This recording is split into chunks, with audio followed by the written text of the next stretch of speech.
ready to boost your card's security and set a PIN you'll actually remember.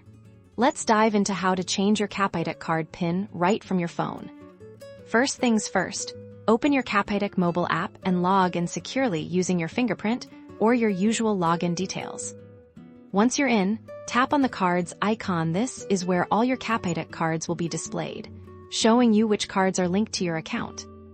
Now, select the specific card for which you want to change the PIN. You'll see a summary of your card details on the next screen. On the card's management screen, look for an option like Manage Card or Card Settings. Tap on that to proceed. Within the card management options, you'll find a clear button or link that says Change PIN or Update PIN. Go ahead and tap that.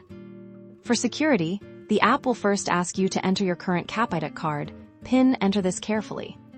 Once your current PIN is verified, you'll be prompted to enter your new PIN. Choose a PIN that is strong and memorable for you, but avoid obvious choices like your birthday or consecutive numbers. After entering your new PIN, you'll need to confirm it by entering it a second time. Double-check that you've typed it in correctly both times. And that's it. You'll see a confirmation message on your screen letting you know that your card PIN has been successfully updated.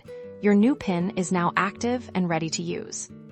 Remember, always keep your PIN confidential and never share it with anyone. By changing your PIN regularly and choosing a strong one, you're adding an extra layer of security to your banking. Happy banking!